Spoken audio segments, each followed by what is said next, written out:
Hello guys, it's Dan here, and today I'm going to be delving into another Photoshop tutorial, and it's going to be on color corrections and gradient maps.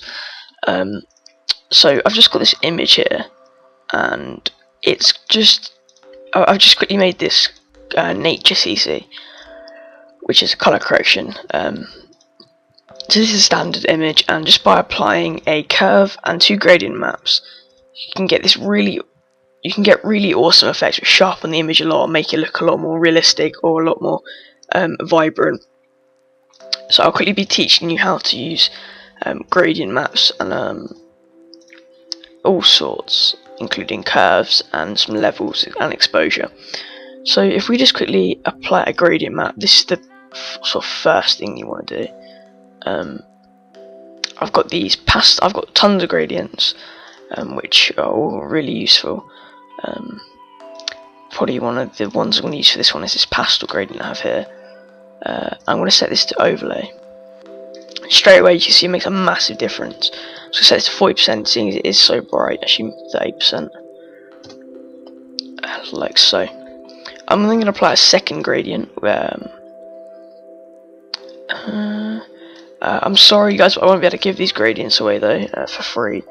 However, I will be talking a little bit about that in a second, just because these gradients take a long time to make. These are a lot of my nature gradients here, my dark greens. I'm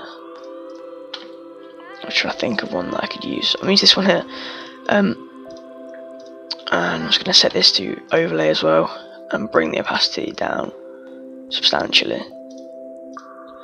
Okay, so now we can apply a curve to this, and if we drag the curve just below the line a little bit on the bottom and just a bit above the line on the top, you get this really cool exposure to the thing. I'll drag this to the top.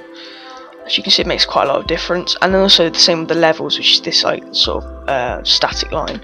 If we drag the black one towards the center, it darkens the darks, and drag the white one into the center, it darkens the light, it lightens the lights. I'm just going to quickly drag down this, and you get this effect. So if I quickly just put these into a folder,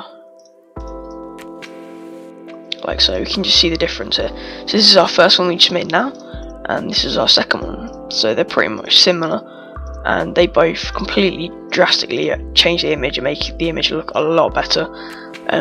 You can also add patterns if you want to, which you can just come down to this sort of half-filled circle and do a pattern. And I'll show you this pattern here I have. I'm going to set this to either soft light or hard light or something. And this is a sort of thatch pattern I have here. Set the opacity to about 20%. And if we zoom into possibly 200%, you might be able to see it. It sort of thatches the image and makes it look a lot nicer. So if we turn the thatch off, you can see it makes the image slightly darker. But that's just sort of an example that I have. So if we just save this. Coming over to this one, this is my actual CC and gradient pack, which I always use, and it just consists of 3 different things. So like I said, I couldn't give you the gradients, however you can get this from me if you want, and it costs £4. However, there'll be a link in the description for more information about it with my price list and stuff. But you can get this if you so wish, and I use this on everything, my speed arts, my YouTube backgrounds, everything. I always use this pack because it's just amazing. It took me a long time to put together. Here are my most frequently used gradients. This is my just Throwsy Cinema 4D thing, where you can change and affect your Throwsy Cinema 4D text if it has a inner glow. And these are some of my standard color corrections. So you can see here I've got a mix. If I just turn these gradient maps off, like you see there, I've got these quite cool. So purple, I can make it a bit purple. But I would want green. As you can see, that's just a nice colour correction in itself. I've also got my mixed green here, which is slightly 2 different greens put together. I've already adjusted the opacity. However, you could just apply these together and you get some really cool effects. If you can just see that, I mean, that's already highlighted all this. I just turn this off. You can see what it does for the image.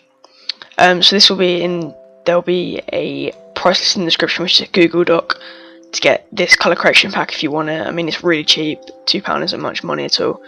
And it'll tell you how to order this if you would like it. I'm just going to name this background.